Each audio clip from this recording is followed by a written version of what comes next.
ठीक सेमती देख 3 नंबर है आ गला आ ए है 3 नंबर नुहे 2 नंबर तेना आमर नियम 1 तो अलरेडी पालन कर 3टा पद रही नियम 2 भी अलरेडी पालन कर 3टी तर्क वाक्य रही ये आम कौन साध्य पद ये इंग्लिश साधा पकेब आ ये सिद्धांत मिसिक 3टी तर्क वाक्य रही आम तृतीय नियम टाक देखा तृतीय नियम कौन अच्छी जो आ तरह उद्देश्य पद व्याप्त विद्यापद अव्याप्त रहा ए तरह उद्देश्य पद व्याप्त विद्यापद व्याप्त रहा तरह सिद्धांत व्याप्त व्याप्त रेणु ये कौन दोष होती देख है जे मध्यपद दुईतर व्याप्त होती पक्षपद दुईतर व्याप्त होती किंतु साध्यपद कौन साध्या अव्याप्त अच्छी सिद्धांत तार व्याप्त होती तेना दोष दोष अच्छी ना ये दोष अच्छी तेणु अवैध साध्यता दोष व्याप्त होती तेणु आम लिखिदा अतएव एठारे अवैध साध्यता दोष व्याप्त हो अवैध साध्यता दोष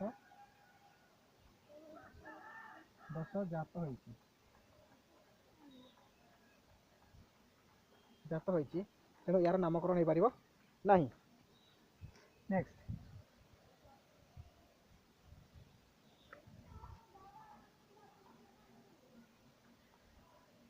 लिखा आ ई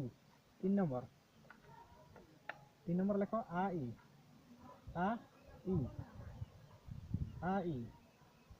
सिद्धांत किए आसो इ आसो तेणु आर के आम समस्त म अटे लिखा या कौन कह जाए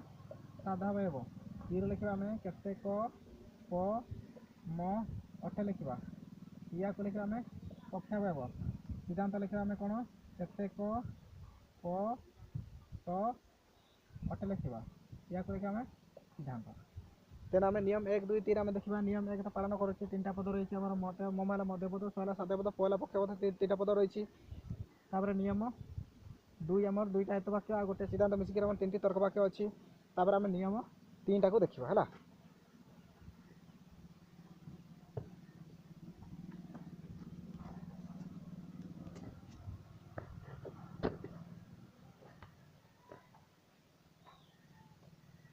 नियम 3 है तापर कौन है देख है ये आम व्याप्त ये अव्याप्त ये अव्याप्त ये अव्याप्त ये अव्याप्त ये अव्याप्त रही तेनाली आम कौन मध्यपद अंत थे व्याप्त होती तेणु यार नामकरण हम तेणु आम लिखा ये कौन अतएव आ ई किए आसो डारी यार नामकरण है नेक्स्ट तापर पड़े आस आमर आ उ 4 नंबर आ उ सिद्धांत किए आसो उ आसो आर आस आमर समस्त म तो अटे हे साधा बयब या आसो केतेक आसो केतेक प म अटे म नुहे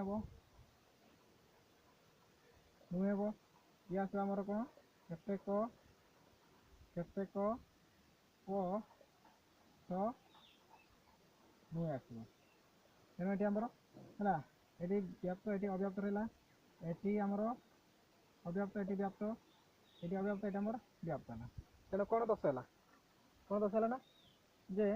अवैध साध्यता दोष जात होती देख सादा भाव साधा पद कौन अच्छे अव्याप्त अच्छी सिद्धांत कौन अच्छे व्याप्त होती तेणु अवैध साध्य दोष जात होती तेणु यार नामकरण हो पार ना तेणु आम लिखा एठारे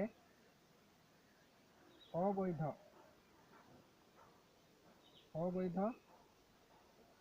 साध्यता दोष जात होती एमती आम लिखा है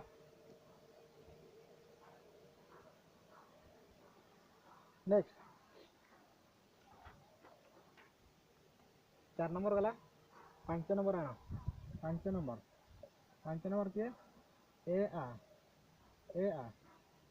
सिद्धांत किए आसो ये आसो ये आमर कौन सी लिखा कौन सी लिखा ये कौन सी म स नुहे लिखिदे ये आमर साधा बयब तापर ये आसो आमर समस्त प म अटे ये आमर पक्षा बयब तापर ये आसला आमर कौन सी प तो नुहे ये आमर सिद्धांत तेणु नियम 1 पालन करुच्ची नियम 2 पालन करुच्ची नियम 3 कौन है ये आमर व्याप्त ये व्याप्त ये आमर व्याप्त ये अव्याप्त ये व्याप्त ये भी व्याप्त तेणु यहाँ कौन दोष है किसी दोष है नहीं तेणु ये गोटे नामकरण हम एमती आम लिखा ए आ ए रू लिखिद आम लारेन ए ला रेन है ठीक सेमती आम लिखा बुझेली नेक्स्ट सेमती आम 4 चिन्ह देखिए लिखिद 4 चिन्ह देखिए लिखिद ये जे ए आ को लेकिन सिद्धांत आम कौन करा वो तर्कवाक्य प्रयोग करदे ये देख ये है आर गुड़िक जहाँ थी ये ही अच्छी ये खाली मुझे वो तर्कवाक्य देली ये वो तर्कवाक्य देले कौन आसो केतेक प स नुहे नुहेला ना तेणु ये आम अव्याप्त ये आम व्याप्त तेणु ये अच्छी तेणु यार गोटे नामकरण हम कौन आसो ए आ ओ कौन आसो ए ला रन या को लिखि दियो गौण रूप गौण न्याय रूप है गौण न्याय रूप एमती सब हम तापर आम के नंबर गला 5 नंबर गला 6 नंबर सेमती आमर ए ई देख आज वीडियो टे लंबा हो पचके आम प्रथम संस्थान सिद्धनियार गुड़िक बाहर कर सारी देख ए राशि आम कौन सी नुहे है कौन सी मो स नुहे लिखिदेव ये आम कि साधा बहब तापर ई राशि आमर केतेक आसो केतेक प मोटे लिखिदेल ये आमर कौन पक्का बहब तापर सिद्धांत आसला आमर किए ओ प स नुहे ये आमर सिद्धांत ये जो ई ए आउ ई को लेकिन सिद्धांत वो तर्कवाक्य केमती है देख ये हूँ आम सामान्य नंजर्थक ये हूँ आम विशेष सदर्थक तेना आम विशेष नंजर्थक हे दरकार तेणु सिद्धांत तेणु आम सिद्धांत वो तर्कवाक्य है तेणु ये आम देवा कौन जे ये ए व्याप्त व्याप्त ये अव्याप्त अव्याप्त ये आम उद्देश्य पद अव्याप्त विधेय पद व्याप्त रही है तेणु नियम 1 पालन करुच्ची नियम 2 पालन करुच्ची नियम 3 पालन करुच्ची तेणु यार गोटे नामकरण हम कौन नामकरण हम देखा सब लिखिदेव ए ई ओ के लिखा हे री ओ देखा जाऊँ तो लिखिदेव हे री ओ लिखा नेक्स्ट 7 नंबर के इया है इया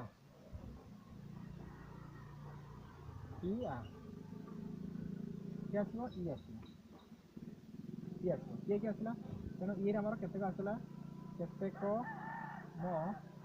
सटे आसला या को साधा बहब आर आस आमर समस्त आसो समस्त प मोटे आसो ये आमर पक्का बहब सिद्धांत आसो केतेक प सटे आसो ये आमर आसो सिद्धांत है तेणु कौन आसला जे एमती आसला देख नियम 1 है 3टा पद रही साध्य पद मध्य पद पक्ष पद रही नियम 2 आम 2टा हेतवाक्य गोटे सिद्धांत 3टी तर्कवाक्य रही नियम 3 देखा मध्य पद अंततः केतर व्याप्त होची ई तर्कवाक्य उद्देश्य पद अव्याप्त विधेय पद अव्याप्त आधार उद्देश्य पद व्याप्त विधेय पद अव्याप्त ई तर्कवाक्य उद्देश्य पद अव्याप्त विधेय पद अव्याप्त अच्छी तेणु जे यहाँ मध्य पद अंततः केत रही थे व्याप्त हवा कथा किंतु 2 थर व्याप्त होती थे सुधा व्याप्त ही ना तेणु ये आम कौन अव्याप्त मध्य पद से व्याप्त होती लिखिदिव एठारे अव्याप्त मध्य पद 10 व्याप्त होती तेणु यार नामकरण हो पार ना लास्ट 8 नंबर ओ आ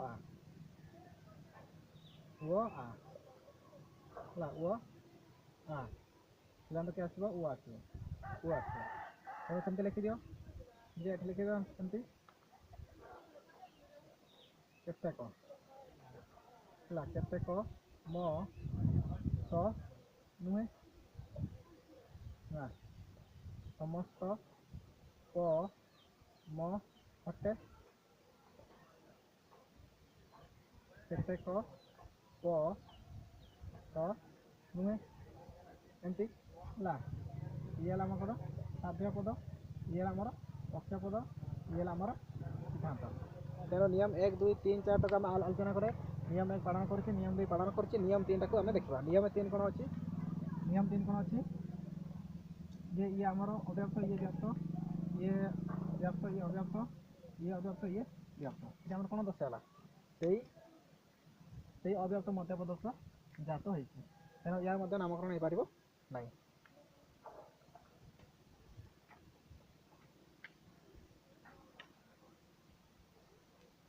ହେଲା ତେଣୁ ଏଠି ଲେଖିଦିଅ ଅତଏବ ଏଠାରେ ଅବ୍ୟାପ୍ତ ମଧ୍ୟପଦସ୍ଥ ଦୋଷ ଜାତ ହୋଇଛି। ଅବ୍ୟାପ୍ତ ମଧ୍ୟପଦ ଦୋଷ